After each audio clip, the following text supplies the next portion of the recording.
चंगर बंधन होगा कोई खाएगा।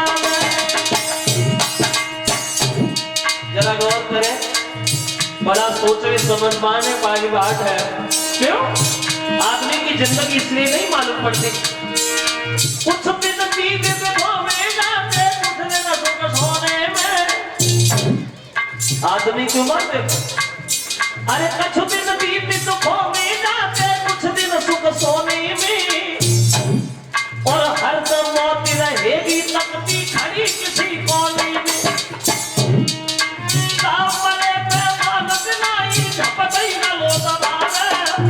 इनका चंगर बंधन होगा कोई खाएगा।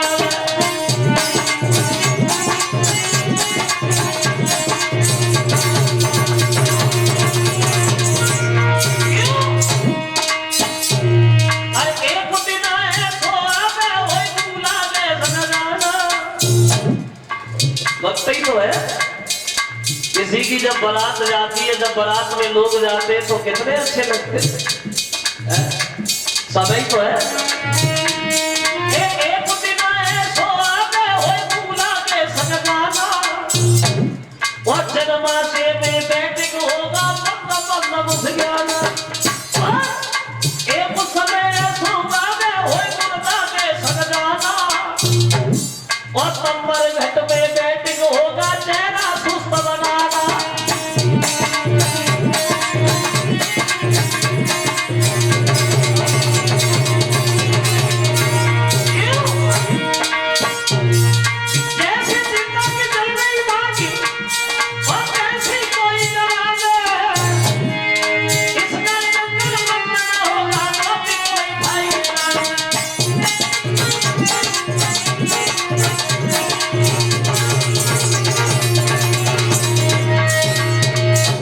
मौत का समय जो निश्चित है वो उसी समय पर आएगी। वो जिस समय मौत आ जाएगी एक घड़ी न टलने पाएगी। बैठी है दुनिया कमर कसे बस चलने ही की तैयारी है। वो चल देता है बिना कहे जिसकी जिस दिन की बारी है। तो परीक्षित महाराज घर छोड़ा, परिवार छोड़ा, दौलत से भरा हुआ भंडार छोड़ा, स्त्री का बहता हुआ प्यार छोड़ा, महात्मा बने और जंगल के लिए भाग गए। परीक्षित को मौत का डर तो था ही, लेकिन सबसे बड़ा डर इन्हें एक बात का था कि तत्सर्गनाग जब हमें खाएगा मुझे अधोगति में भटकना पड़ेगा।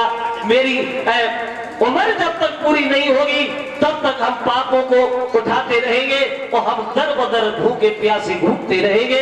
बात दुखी है, महात्मा बन करके जंगल में भागे, और जब जंगल में ये चले गए तो बाद में इन्हें व्यास के पुत्र श्री सुखदेव जी मिले।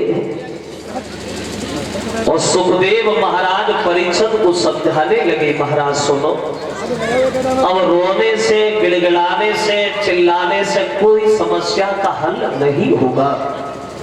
और हम आपको एक बात ये जरूर बताएंगे महाराज कि तुम्हें नहीं पता तुम्हारे जिंदगी में भी 7 दिन है। और अगर गौर से देखो तो हर आदमी के जीवन में 7 दिन ही शेष है।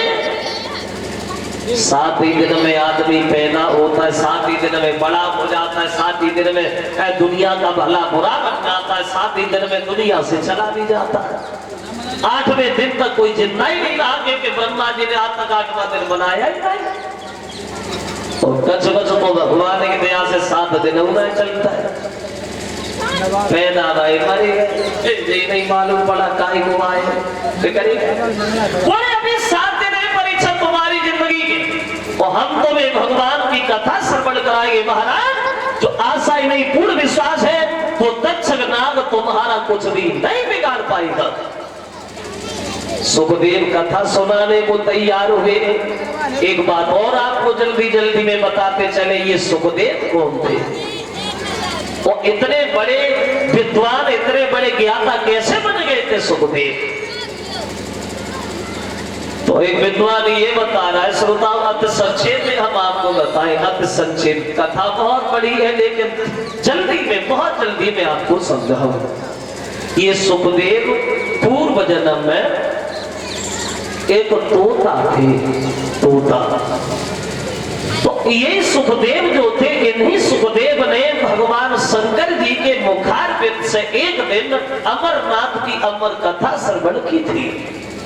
और ये अमर कथा सुनने के बाद अमर हो गए थे सुखदेव।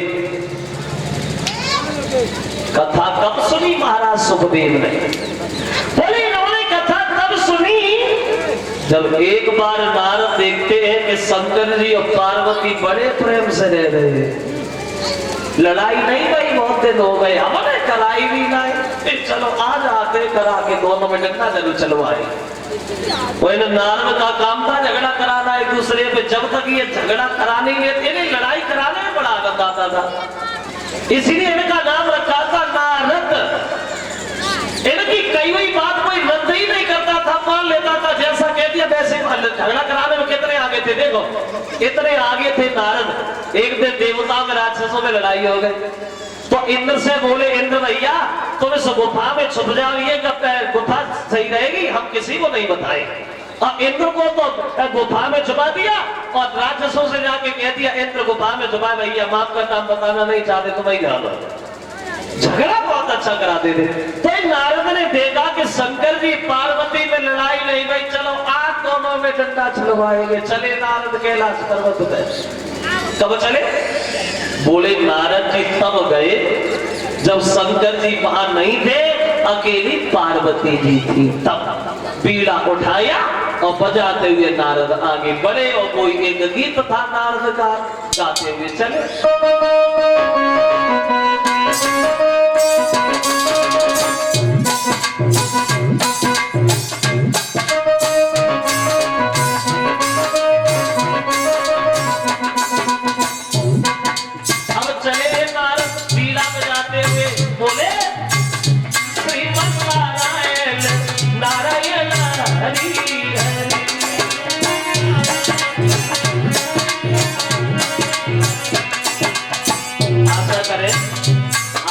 धीरे धीरे गाते चलो, भगवान का नाम बहुत जरूरी होता है। धीरे धीरे बोला तो भगवान नारायण नारायण हरि हरि।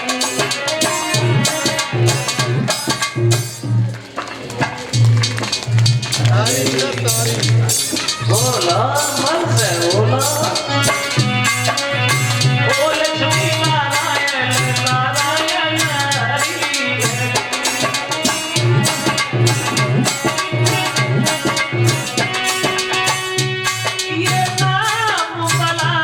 अलबेला है और लगता नहीं पैसा देला है। ओ लक्ष्मी नारायण नारायण हरि हरि।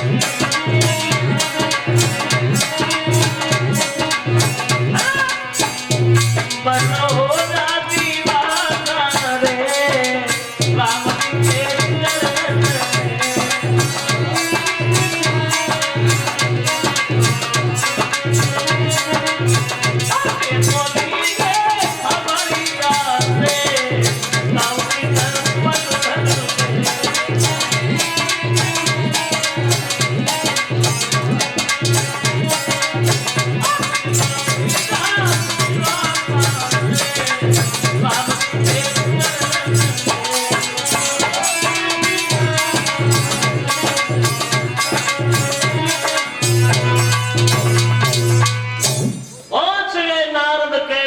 पर्वत पे पार्वती जी बैठी है। पार्वती ने देखा तो बड़ा सम्मान किया है, नारद जी आप बैठो। नारद बोले पार्वती एक बात बताओ कि शंकर जी नहीं दिखाई पड़ रहे, शंकर जी किधर गए? बोले वो अभी निकल गए। अब नारद ने पार्वती से कुछ नहीं कहा, चुपचाप उठे और पीछे को वापस चले। पार्वती बोली नारद क्या हुआ? बड़े जल्दी आए, जल्दी जा रहे हो, क्या कारण है? कोई काम है? बोले हाँ शंकर जी से काम, अब नहीं है, आएंगे तब आऊंगा, अभी जा रहा हूं। बोले क्या काम है? हमें पूछो नारद जी? बोले सवाल पूछने आए थे भगवान से। पार्वती बोली सवाल उनसे पूछने आए थे तो हमसे पूछो, हम बताएंगे तुम्हें। बोले तुम्हें पता नहीं होगा। क्यों? बोले शंकर जी ने बताया नहीं होगा आपको। क्यों नहीं बताया होगा नारद? अरे बताया होगा हमें, तो अपने पेट में कोई हमसे बात छुपा के रखते ही नहीं, सब बताते। तो बोले पार्वती एक बात बताओ। हो सकता है बताया भी हो, क्योंकि शंकर जी तुम्हें बहुत चाहते हैं। एक बात बता पार्वती, शंकर जी अपनी गर्दन में एक हार पहनते, हार को बहुत से पहनते, लेकिन एक हार पहनते जिस हार में सर ही सर है, वो मुंडों का हार काय को पहनते, हमें ये बता बस। पार्वती ने सुना तो बैठी की बैठी रह गई। माफ करना नारद भाई, जे वाली बात तो हमने आज तक नहीं पूछी, हमने पूछे नहीं, उन्होंने बताई नहीं। आप जाओ, अब वो आएंगे तब पूछोगी, तब बताऊंगी, अभी जाओ। चुपचाप लेकर ही गए। संध्या को शंकर जी घरे आए। अब पार्वती ने पानी तक की नहीं पूछी, वही सवाल जो था उनके सामने परोस दिया। बोला एक बात बताओगे क्या?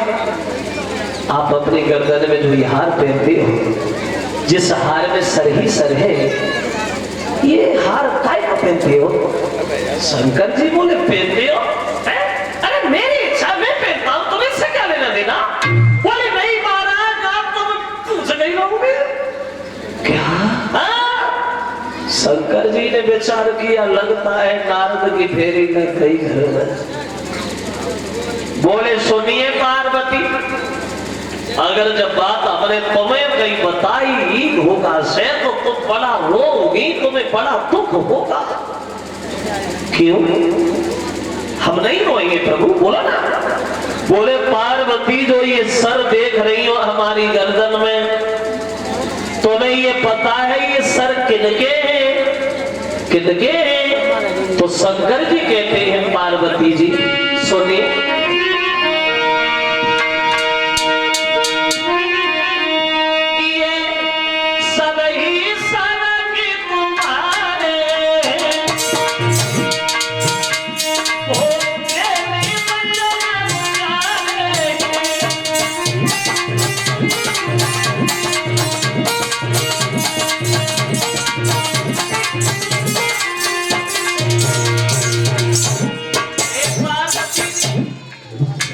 ये सब सर आपके हैं।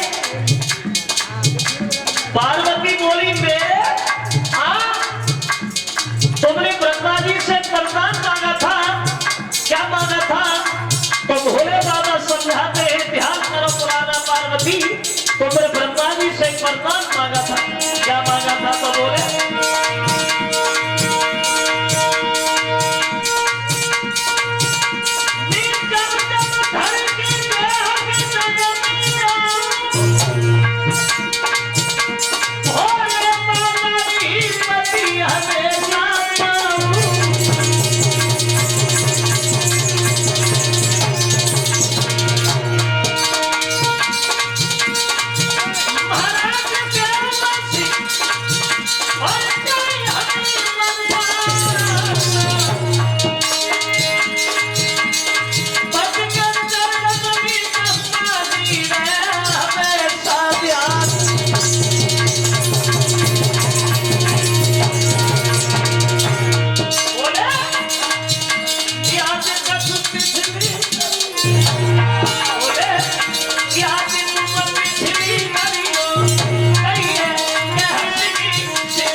पार्वती ब्रह्मा जी से तुमने वरदान मांगा है, जब जब हम पृथ्वी पे आए तब तब शंकर जी की पत्नी बने। इतनी बार तुम पैदा हो चुकी हो, इतनी बार मुझसे शादी हो चुकी है, इतनी बार तुम मर चुकी हो, जितने तुम सर देख रही हो तुम मरती रहती हो, कोई सर उठा के मैं अपनी गर्दन में डाल लेता हूँ, ये सब सर तुम्हारे। जो पार्वती ने सुना तो पार्वती बैठ करके रोने लगे। शंकर जी मुझे मरने से बड़ा डर लगता, मैं मरना नहीं चाहते, मुझे अमर कर लो। शंकर जी बोले अमर वो हो जाओगी, लेकिन कठिन है, रास्ता बड़ा कठिन है, तुम कर नहीं पाओगी। बोले प्रभु कितना भी कठिन हो तुम हमें अमर कर लो, मैं मरना नहीं चाहती, अब जो होगा वो देखा जाएगा। बोले तो अमरनाथ की अमर कथा सुननी पड़ेगी। कहेगा कौन? बोले हम कहेंगे और कौन कहेगा? बोले तो देखा रखो, जल्दी कहो। शंकर जी ने अब एक काम किया, एक वन खाली कराया और ये कहा है कि हमारे और हमारी पार्वती के अलावा कोई तीसरा इस वन में न रहे। अगर तीसरे ने भी कथा सुन ली तो वो भी अमर हो जाएगा। तो पूरा वन खाली करा लिया। अब देखो विधि का विधान, जहां शंकर जी पार्वती बैठे हैं वहीं उनके पास में एक बड़ा भारी बरगद का वृक्ष खड़ा है। उस बरगद के वृक्ष की खो में एक तोते का अंडा रखा हुआ है।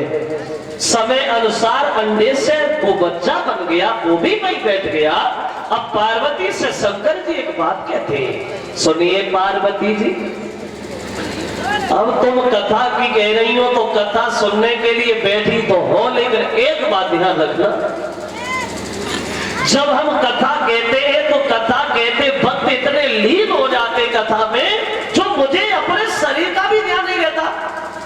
तुम कथा के बीच बीच में थोड़ा थोड़ा हुंकारा जरूर भरना, सोना नहीं। पार्वती बोली सोना नहीं, हम सोएंगे, हम तो अमर होएंगे। तो बोले बढ़िया है। अब भोले बाबा कथा कहने के लिए तैयार होते हैं। वहां हुआ ऐसा,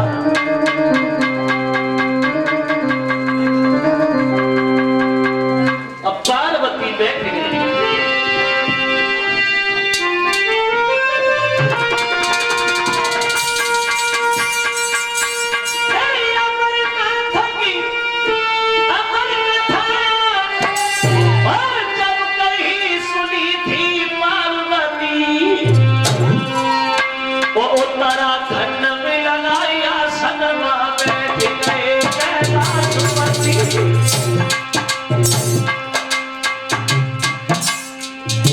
भोले बाबा कथा कहने लगे, पार्वती कथा सुनने के लिए तैयार हो गई है।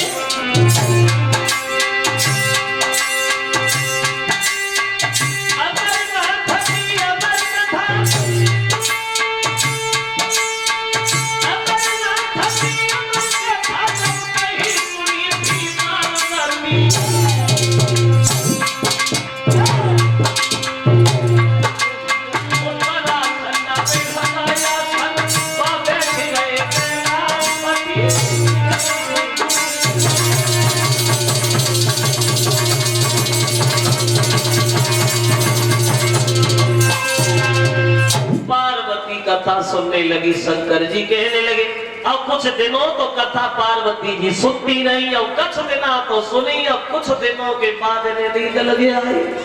और वो तोता भी बैठा, अब इन्हें ये नहीं पता कि वो तोता भी है।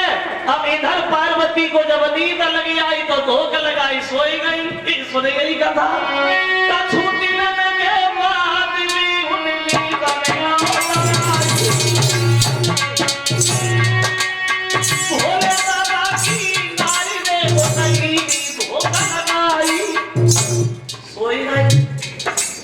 पार्वती सोई गई। अब शंकर जी को नहीं पता है कि पार्वती जगी नहीं है या सोई रही है, अपनी रात धुन में लगे होगा ये।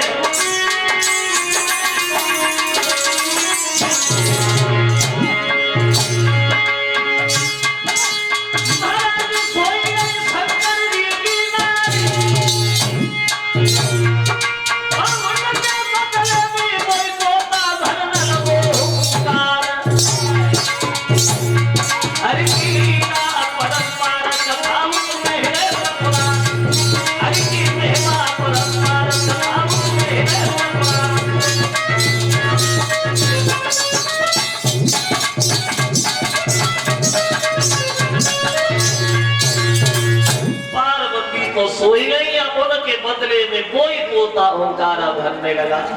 और जब कथा पूरी विराम नहीं तो शंकर जी बोले वो काय को लेती हो, अब तो अमर हो गई, तुम्हें कोई नहीं मार सकता, तुम्हें अमरनाथ की अमर कथा सुन ली। पार्वती ने सुना तो बहुत चक्की से उठ के खड़ी हो गई। कथा काय की कैसी? बोले बाबा मैंने कहा कथा सुनी, मैं तो सो गई थी। शंकर जी कहते हैं जब तुम सो गई थी तो इस कथा के बीच बीच में उतारा कब बतारा? इसका मतलब है अमर हो गया वो, कथा सुनी उसने, अपना मतलब भी लगे रहे, और ये जहां जहां कथा कहेगा जो जो लोग कथा सुनेंगे वो सब अमर हो जाएंगे। तो शंकर जी ने इस अमर कथा को श्राप दे दिया, आज के बाद इस कथा को सुन के कोई अमर होगा ही नहीं। शंकर जी के क्रोध को तोता ने देखा तो भागता हुआ, बचोगे नहीं, भागो, शंकर जी गुस्सा में। तोता को भागता हुआ देखा, शंकर जी ने सोचा जय है, ऐसी भी कथा सुनी है, त्रिशूलिया पीछे पड़े गए, भागो, कहां तक भागोगे? तीनों लोगों में भागता रहा, जगह नहीं मिली छुपने को। शंकर जी पीछे, तोता आगे। अब उस तोता ने देखा बचोगे नहीं भैया, उसने निगाह डाली कि व्यास की पत्नी जो अरणी है वो छत पे खड़े होकर के जमुहाई ले रही है। तोता ने सोचा इससे बढ़िया जगह और कहीं नहीं मिलेगी, छोटा सा भेष बनाया, मुंह के द्वारा पेट में घुस गया। शंकर जी भागे भागे आए, बोले क्यों व्यास, तुम्हारे घर में हमारा चोर आके छुप गया है, उसे निकाल के बाहर फेंक दो, हमें उसे मारना। तो व्यास जी बोले प्रभु माफ करना, अभी तो सुबह से घर पे ही बैठा हूं, मेरे सामने तो कोई नहीं आया। तो उनकी पत्नी बोली प्रभु ऐसा लगाए तो तोते का बच्चा हमारे पेट में चला गया। व्यास जी बोले प्रभु कोई दुश्मन है तो पहले पत्नी हमारी मारो फिर उसे मारो। शंकर जी बोले भैया हम काय को तुम्हारी पत्नी मारे, तुम्हारी पत्नी का दोष थोड़ी है, हम इस तोता का इंतजार करेंगे, ये पेट में कब तक घुसा रहेगा, हम जाएंगे नहीं जब तक ये बाहर नहीं आएगा। धूनी रमाई द्वार पे बैठ गए, बोले हमें करना ही क्या, जैसे उधर वैसे इधर, तो मंगल बाहर। अब तोता पेट में, शंकर जी दरवाजे पे। एक दो दिन नहीं, एक दो महीना नहीं, एक दो साल नहीं, तोता को पेट में छुपे छुपे 12 साल हो गए। 12 साल के बाद व्यास की पत्नी के दर्द पेट में शुरू हो गया। तो शंकर जी से विनय करती महाराज आप जाओगे नहीं, तोता बाहर नहीं आएगा, और ऐसा लगता है कि तुम्हारे चक्कर में हमारी पत्नी भी गई। तो मां शंकर जी की बात मान करके मां विष्णु भगवान आए कि शंकर जी भी नहीं मानेंगे, तोता भी नहीं मानेगा। तो विष्णु भगवान बोले उस तोता से क्यों ऐसे पेट में कब तक छुपे बैठे ना, बच्चा बन के जन्म क्यों नहीं लेते हो? तो पेट से ही आवाज लगाई, हम पागल है जो जन्म लेने शंकर जी त्रिशूल लिए हुए बैठे, बाहर नहीं आएंगे और तब तक नहीं आएंगे जब तक ये दुनिया निर्मोही नहीं हो जाती। तो एक पल के लिए भगवान ने इस दुनिया को निर्मोही बना दिया, किसी को किसी का मोह ही नहीं रहा। जन्म लयो सुख देवने नाराल पेटे अंग, वो चले भागते बनी को तो वे लगे प्यास जी संग। पैदा भय सुखदेव जंगल में भागे, नरा पकड़ के हाथ में, प्यास पी